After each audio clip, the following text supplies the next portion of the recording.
All right, so I want to take a look at graphing polynomial functions, and what we're looking at does apply to quadratics. It actually applies to linear functions as well, but specifically we'll be dealing with,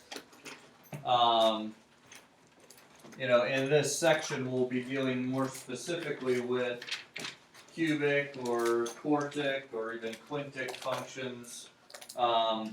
Functions where the degree is higher than just 2. Okay? The reason for this is that when we were dealing with quadratics, we had certain properties that actually don't follow into when we have polynomials of a higher degree. For example, where was the vertex in relationship to where our zeros were? Right in the middle. It was right in the middle, okay? At least the x-coordinate. You could take your two zeros from your quadratic, you could average them, and that would tell you where your vertex was going to be, okay? That's not the case when we're dealing with, say, a cubic or a quartic function, okay? Well, let's take a look at a couple of different facts and then kind of go through a process here of what we would do. First of all, we have our polynomial function. A couple of things we want to recognize. First of all, I have highlighted here is the graphs of all polynomial functions are smooth and continuous. Well, what does that mean? Well, smooth just means that it's not going to come up to a specific point like, say, the absolute value function would. Okay, it's not going to come to a sharp point. Continuous, the easiest way to define continuous is that it's defined for all real numbers. And, if a function is entirely continuous, it would kind of be like that. But continuous in a basic sense means that you can draw it and there are no asymptotes or holes. So when you're drawing it, you never have to lift your pencil. That's kind of the easiest way to define it. Alright? So if I have to do something like this, there's a point here and I got this piecewise function that has a little jump here like that, that would not be continuous. Okay? If I had a function, let's say our reciprocal function, where it's got this asymptote at x equals 0 and another one at y equals 0, and it ends up looking like this. There's a break. I can't draw that without picking up my pencil, so that would not be continuous. Alright? What? Aren't there times where the denominator equals 0 and it's still a polynomial function? No. If you have a denominator, if the denominator equals 0, it's possible to have it look like a polynomial function, but if you have a denominator and there was something that made it equal 0, but let's say that it canceled out, then you would actually have a hole in your function. So you could have something that looked like a cubic, but it just has this hole in the middle. So it's not a function anymore? No, it's a function. It's just not a continuous function. But it says all polynomial functions. You're right. That would not be a polynomial function. Like, let's say you had x cubed plus 3x squared plus x plus 3. Alright, and then we had x minus 3 in a denominator. Okay? This numerator, if I graphed it as is, let's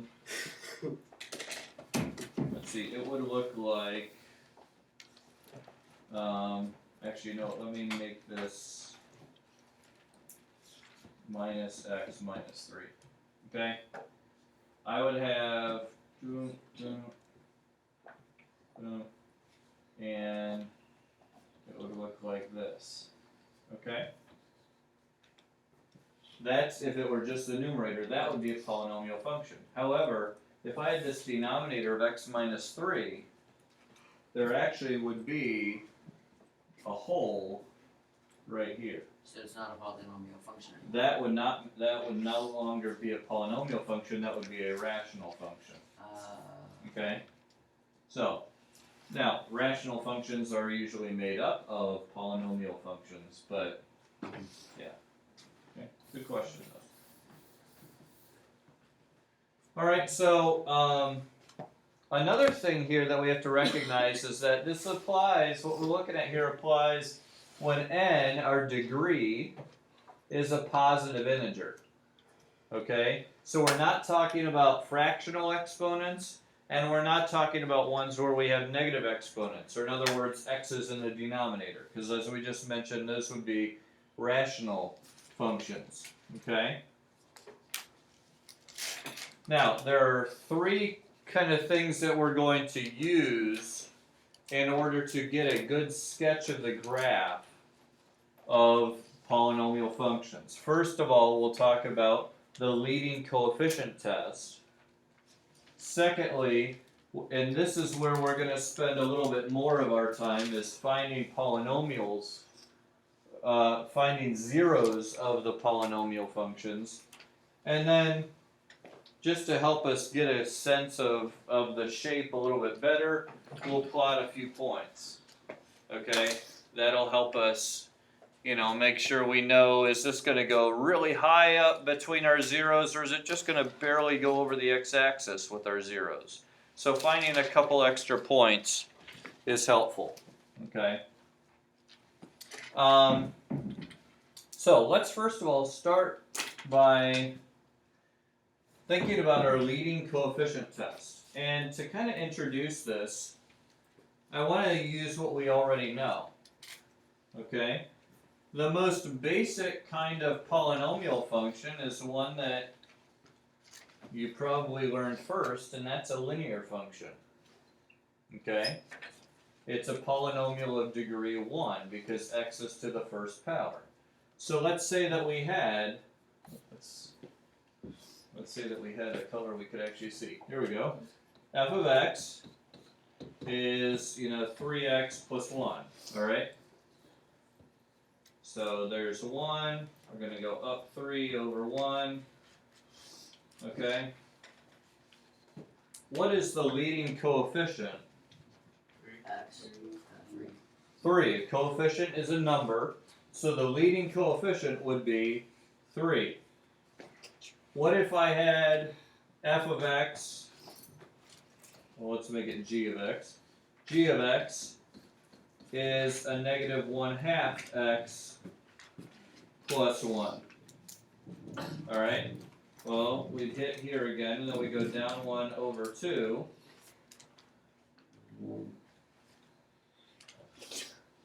Okay? What's our leading coefficient here? Negative 1/2. Now, in the case of a linear function, that leading coefficient is known as our slope. Okay? But what this allows us to do is that the leading coefficient test is going to help us determine what the end behavior is. Okay? End behavior. In other words, what happens on the far left side and on the far right side of our polynomial. Okay? So what do you notice when our leading coefficient here is a positive 3? It goes up. There's a positive slope. It's a positive slope, which means it goes up where? When you go farther than the x-axis to the right. Okay, it's going to go up on the right side, and on the left side it goes down. Okay? Here when we have a negative slope, a negative leading coefficient, for a linear function, what happens on the two ends? Down as x goes positive, and up as x goes negative. Okay, yeah, it's going down on the right-hand side, it's going up on the left-hand side. Okay?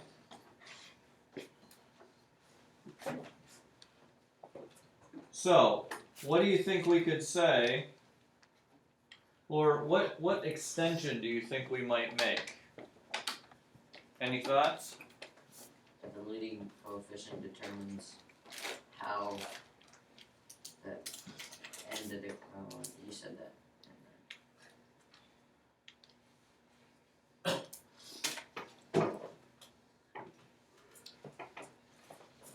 So like having a negative impacts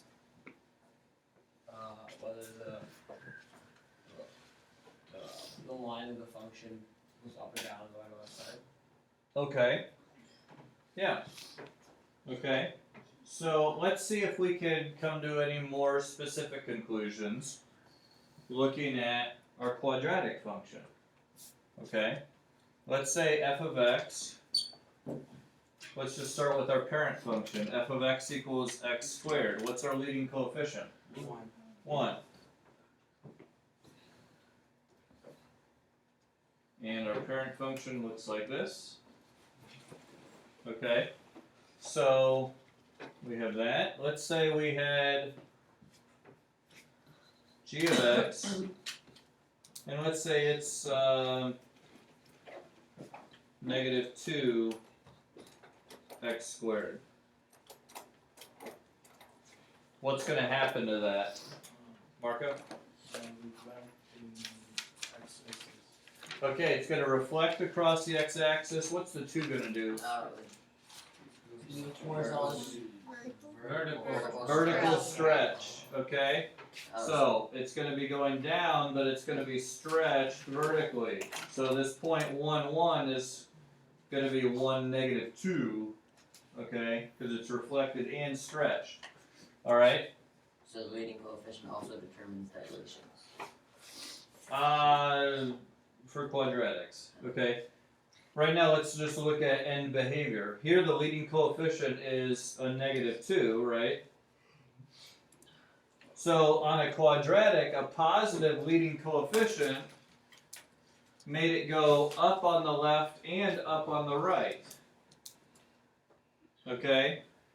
But a negative leading coefficient made it go down on the left and on the right. Why isn't it a vertical shift? Why isn't it? Why isn't it vertical? It's not a vertical shift, it's a vertical stretch. I mean, I thought it'd be horizontal. Well, it would only be horizontal if it were like that. If the 2 was inside the function, the square function. Okay. Okay. Yes. So when the degree is even, is the end behavior the same on both sides? And when it's odd, it's different. Yes. Oh, I did that last. Okay. Do you guys catch that? Did you guys hear what he said? When the degree is odd, the end behavior is different on the 2 sides. So over up here, the degree is 1, right? The degree is 1. So on one side it's going to go up, the other side it's going to go down. Okay? When the degree is even, here our degree is 2, it's going to do the same thing on both sides. It's either going to both sides be up or both sides be down. We can see this also with our other parent function for polynomial, which was the cubic, right? If we had f of x equals just x cubed, you guys know, That looks different to me. so like that, okay? So a positive 1 is our leading coefficient, right? And on the left side it's going down, on the right side it's going up. However, if we had a negative x cubed, it's going to go up on the left and down on the right. Okay? Yes? Does the sign of the leading coefficient determine the end behavior on the right? Like if it's negative, it's going to go down on the right, and if it's positive, it's going to go up on the right. You mean no matter what the degree is? Actually, actually that does end up being true. Whether it's even or odd degree, if it's positive, it's going to go up on the right hand side, and if it's negative, it's going to go down on the right hand side. Then it's just a matter of, is it even or odd, will determine whether the left hand side is the same or different. Okay, so yeah, that's a great connection there. Okay? Alright? So, let's kind of generalize all of this here. Okay? The leading coefficient test says this. Alright? If our degree is odd, then as x goes to positive infinity, our function is going to go to positive infinity. Okay? That's the degree of the x. When, yeah, the degree of x is odd, and the leading coefficient is positive, we're going to be going up as we go left to right. Okay? Think about, go back to our linear. Linear, we had a positive slope. If I just connect the left side to the right side, I have a positive slope. Okay? So, yes, there's other stuff going on in the middle here, depending on what kind of function there is, but it will always have that positive trend, we could say. When n is odd and a is negative, okay, then we're going to have a negative trend. Okay, it's going to go up on the left, down on the right. Okay, does that make sense? Mr. Nixon, why is that extra? Now, you can see here what this is going to look like, okay? We're familiar with the line. We already saw the cubic. Even if we have a degree of 5, okay, the degree is not going to affect the end behavior as long as it stays odd. The only thing that increasing that degree is going to be is how many different extra things we have in the middle. Okay? Oops. Get rid of all that. Okay? So,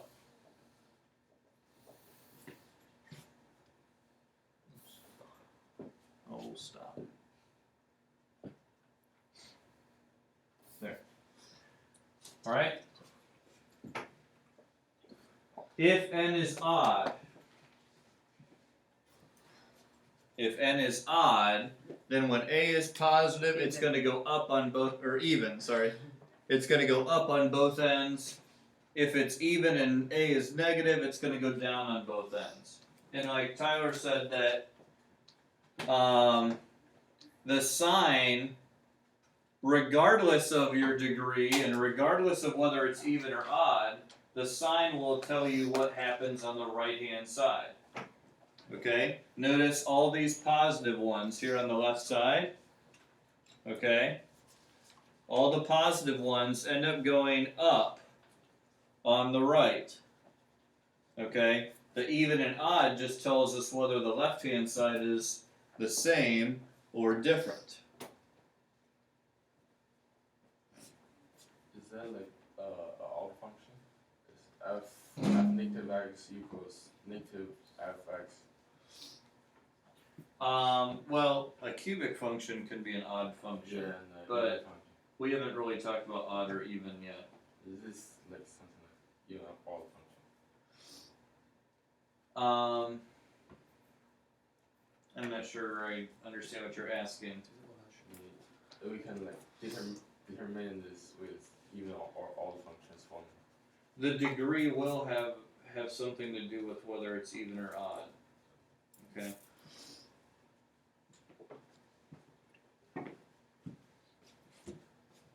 All right.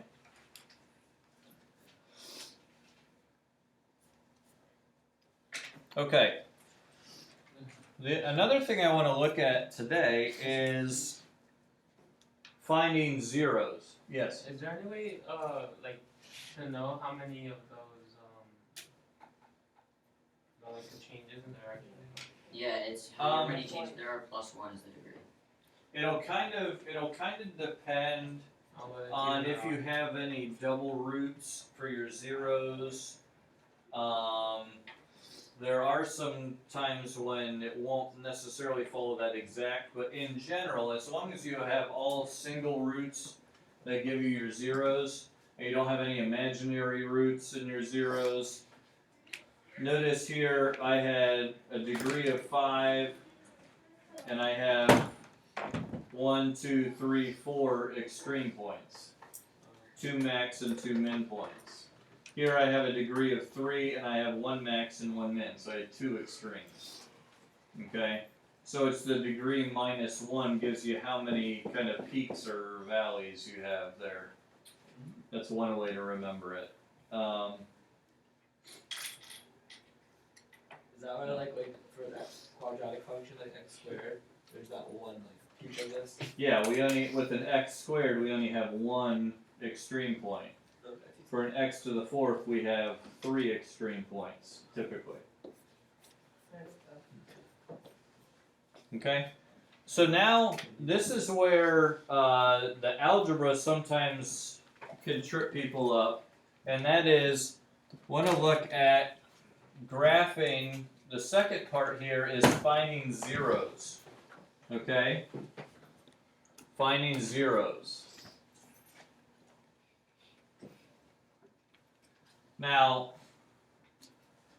all of these statements basically say the same thing, but I want to make sure that you understand some terminology here, okay? So again, there are some terms that you need to recognize are the same. We could just say that x equals some number a is a zero of the function. Now what are we talking about as zero of the function? We had this term before. When that y is 0. What equals 0? When the y is The y, the dependent variable equals 0. Your function equals 0.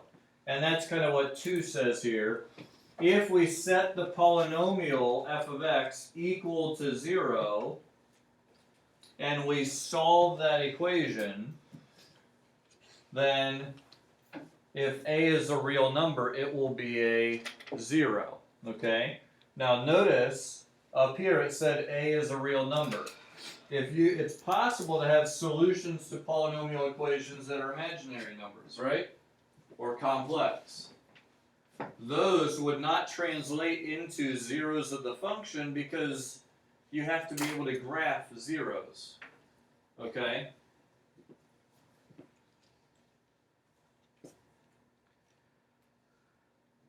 Two other aspects here. I'm going to hone in on number 3. But x minus a is a factor of the polynomial f of x. We are going to look at factoring the polynomials. Okay, I want to do a little bit of practice with factoring by grouping. But this fact also allows us to write functions pretty easily. Okay? But then another term that I want you to make sure that you equate in your mind here is that if you have a 0, the point with that 0, the point with that 0 is an x-intercept of the graph. Okay? Technically speaking, even though we use the terms kind of interchangeably, technically speaking, a 0 by itself is not an x-intercept. An x-intercept is a point, a 0 is just a value, but we often will use those terms interchangeably. So if you're asked to find the x-intercepts, if you're asked to find the zeros, you're basically being asked to find the same thing. Okay?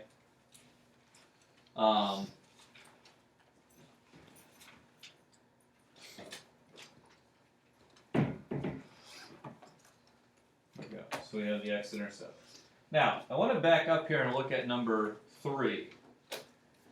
If I want to write a polynomial function,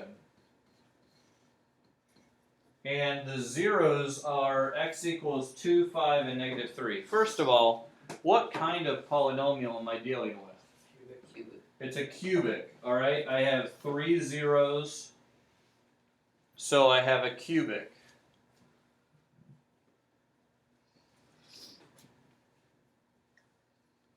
Now, if I think about the fact that x minus the 0 is a factor of the polynomial, and I know all 3 of the zeros, how could I write this function? You can use 3 parentheses. Very good, I can use 3 parentheses. And what would go here? The first one is x minus 2. The second one is x minus 5. The third one is x plus 3. Excellent, good, good. Now, here's the thing. Notice I put right a function. Do you know there are actually an infinite number of cubic functions with those 3 zeros? What does it all come down to? It's real. These are all real.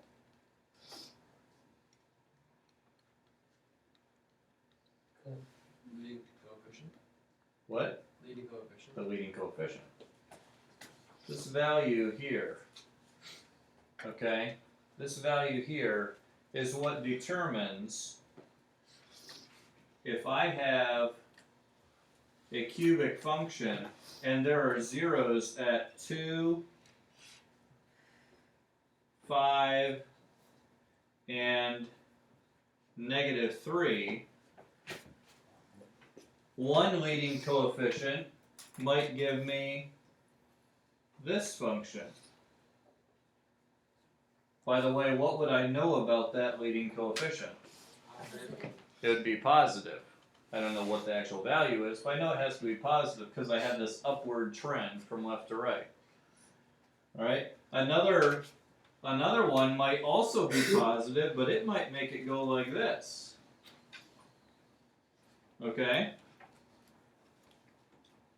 I might also have a negative leading coefficient that would make it go like this. And you guys get the idea. There are an infinite number of possibilities for the cubic that has those 3 zeros. Okay? So what do you think we would need in order to come up with the specific one that we want? A specific one that we want. We would need the zeros, but also we would need The leading coefficient. that would let us do it. If we knew that, we would let us have it. What if we didn't know the leading coefficient?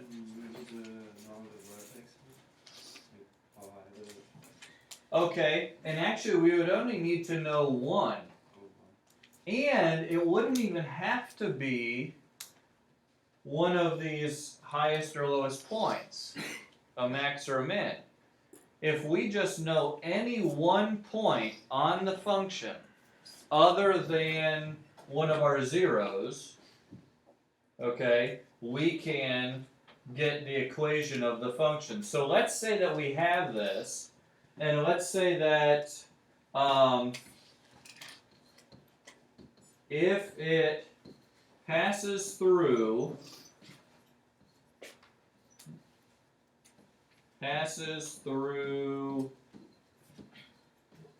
let's say the point 1, 2,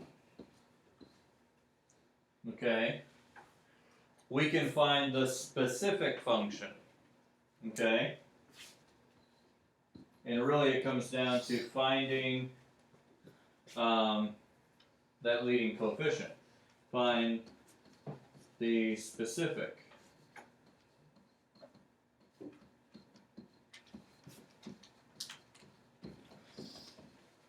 Alright, so what I would do, well, you tell me, what would I do? You just plug in 1 and then plug in 2 and then solve for a.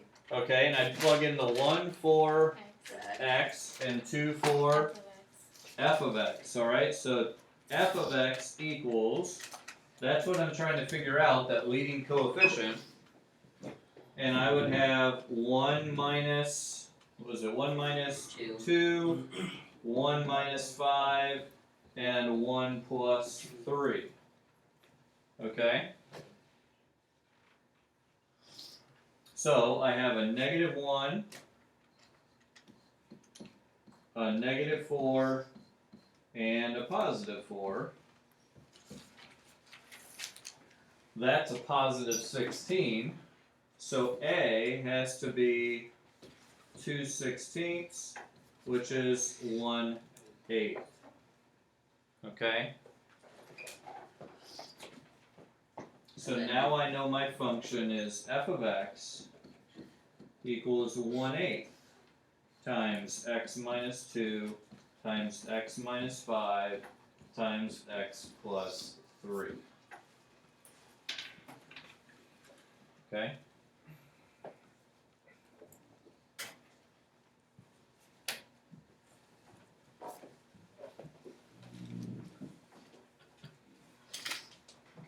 Are there any questions on what we've done there?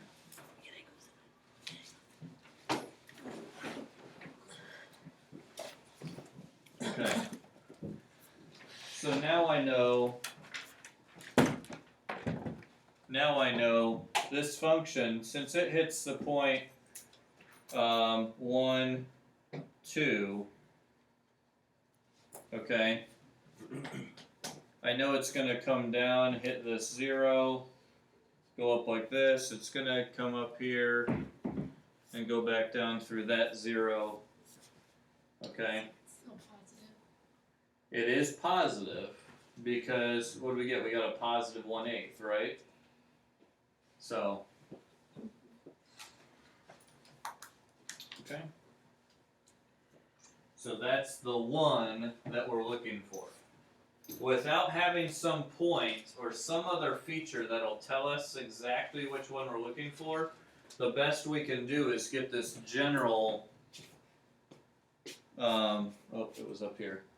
This general function here. Okay. Yes. So none of the with the different coefficients, none of them would have one point the same. Like they can never be other than the zeros. There wouldn't be any.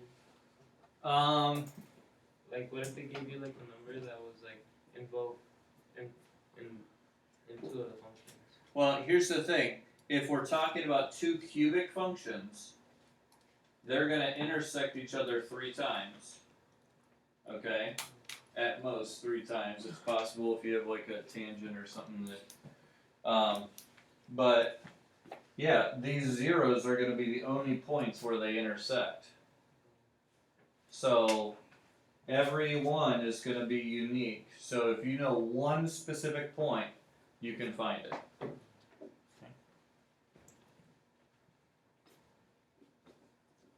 All right. Any questions? Other questions?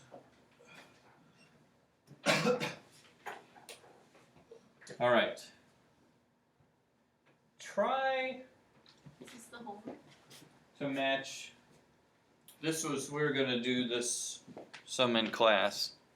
Okay? Try this. Okay? It's a general, you don't have to find everything specifically, but try to match the graph with this. And I'm thinking particularly of looking at the degree and your leading coefficients. Okay? You can use other things as well. But take a couple minutes here and try to match those with their equations.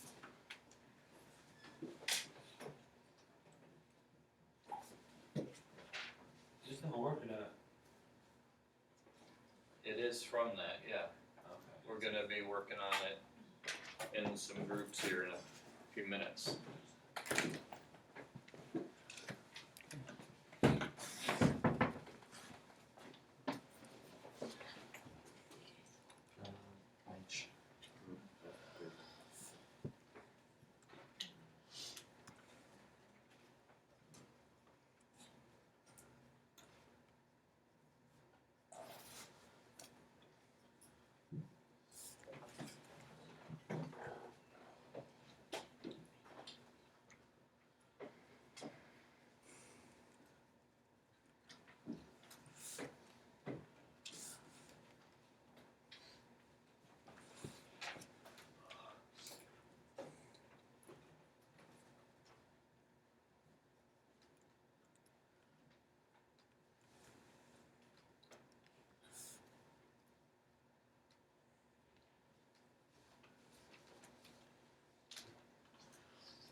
How's it going?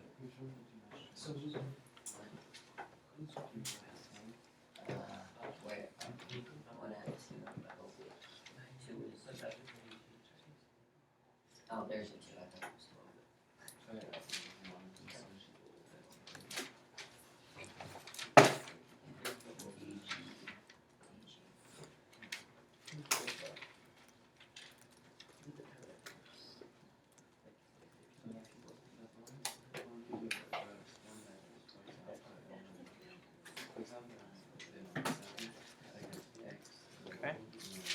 All right, let's think through some of these. Okay.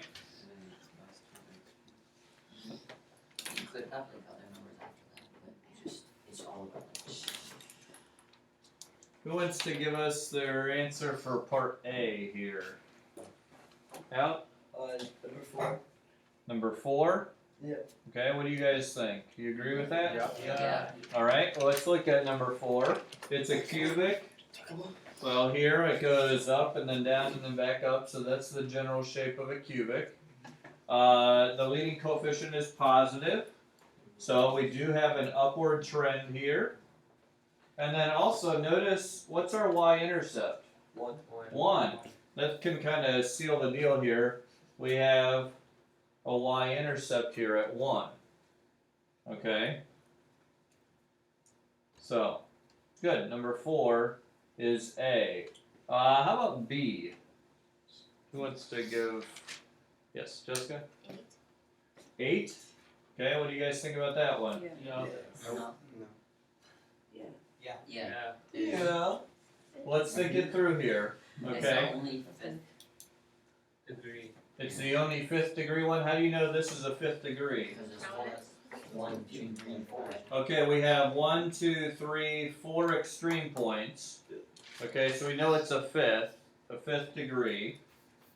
Okay, and by the way, it has 4 extremes, and there are no parts that like flatten out or anything weird looking. Okay, like for example on part G here, this one's a little bit strange looking, but so that one you can't necessarily look just at your peaks, but yeah, that's the only 5th degree polynomial. Plus, notice, what's my y-intercept on 8? 0. There's a plus 0 at the end, right? Okay, and look, we're hitting the origin, so that makes sense. Also, my leading coefficient is 1/5, so I have a positive trend, right? So good, all of that confirms what we're thinking. Don't ever make a decision like that just based on one aspect of the graph. Make sure you have other supporting data that you can come up with. All right, how about C? Upside down parabola. It's upside down parabola, so where is that? 3. Okay, and what confirms it for us? What do you see on number 3 that can confirm that that's the right one? Y-intercept is 0, negative leading coefficient. Good, we have a negative leading coefficient, which means it's going to go down on both ends with an even degree. And then we also have this y-intercept at 0. Okay. Okay. How about D? 6. Okay. So let's see. Number 6 has a negative leading coefficient, so we have this downward trend. That's good. It's a cubic, and you'll notice we have 2 extremes, so that makes sense with a cubic. All right. And then also notice on number 6, our y-intercept's a negative 4/3. That's approximately in the right spot, so that leads us to believe that we're correct. Okay. All right, how about E? 5. Number 5? Even degree, right? And a negative leading coefficient, so we're going down on both sides. Also notice the y-intercept is at 0 again, so good. 5 makes sense there. F? 1. Alright, good. If you missed F, we need to have a little talk. Okay? You need to come to some extra help.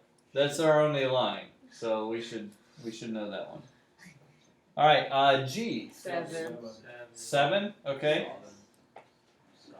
Now notice here, we only have like one extreme value. It kind of levels off here. We actually have what's called a triple root right there at 0. Okay, notice here, if I were to factor this, I would get x cubed times x plus 2. So look at, what are my zeros? 0 and -2. I only have 2 zeros, but that 0 is a triple root. Okay? Oh, because there's 3 zeros, I forgot. There are, well, we have to have 4 zeros for a quartic, right? So 4 zeros, one of them's a -2, the other 3 are all 0. So Okay. why does that make the graph flatten out? Well, it's kind of like this, and we're going to talk about this more tomorrow, but when you just have a 0, it goes straight through. If I had a double root, it would come down and touch it, and then go back up. Okay? The more roots you have at the same 0, the more it's going to flatten out. And then also, if it's odd, it's going to go through. If it's even, you're going to go back out. Back the way you came. Okay? I like to think of it kind of like a revolving door. You guys ever been in one of those, the doors that spin around in a circle? Yes. Okay. You like walk in one end and you go around and around and around. Okay. Alright. Well, an odd number of roots. Okay, here's a single root. It's the normal. Normal people just go in, go through, and go straight through. Alright? And then you have some people that go in and they think twice and they come back out. Okay? And then you have the guy who, here's our triple root.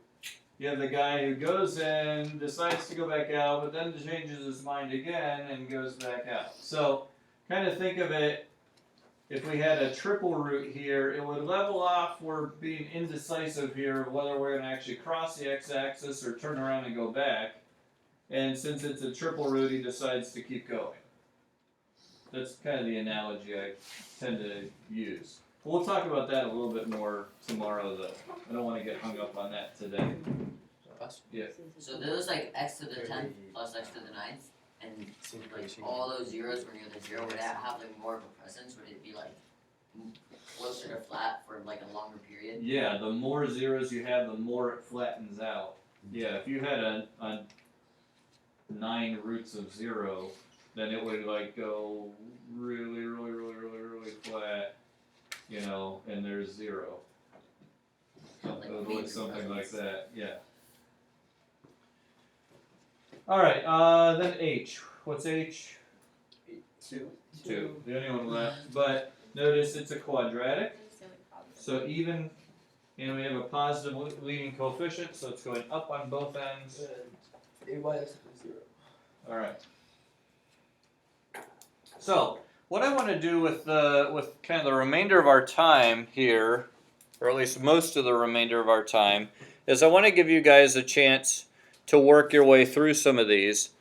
And as you do, okay, here we're sketching kind of variations on our parent function. But keep in mind what we've talked about. Not only is this a reflection, well, why is it a reflection? It's a leading coefficient, okay? And that you can kind of see both things that we've looked at taking place. The negative leading coefficient is going to give us a downward trend. It's also a reflection across the x-axis, right? It's doing the fact that it reflects it across the x-axis is what makes it have a downward trend. All right, so try to see how these things are kind of interrelated. Then here, use the leading coefficient test to describe the behavior and use your graphing calculator to verify. This shouldn't take too long, but here's the part that I really want to make sure that you guys get. All right. find all the real zeros, okay? When it says determine the multiplicity, And how many of them there are? that's what we were talking about with, is it a double root or a triple root? Multiplicity means it comes from a root that occurs multiple times in your function. So back here, we would say 0 has a multiplicity of 3. Does that make sense? Yeah. Okay. So -2 has a multiplicity of just 1. Alright, so we don't talk about multiplicity when it's just 1. But 0 here would have a multiplicity of 3. Okay? Notice we're just identifying it. Okay? I put the graph here if you want some help, if you want to try sketching those on top of it. You know, if you do happen to finish the rest of these, you can start working on actually sketching them. Okay? Do the leading coefficient test, find all the zeros, and then find a couple other points that'll help you get the trend, get a good sketch of the graph. Okay?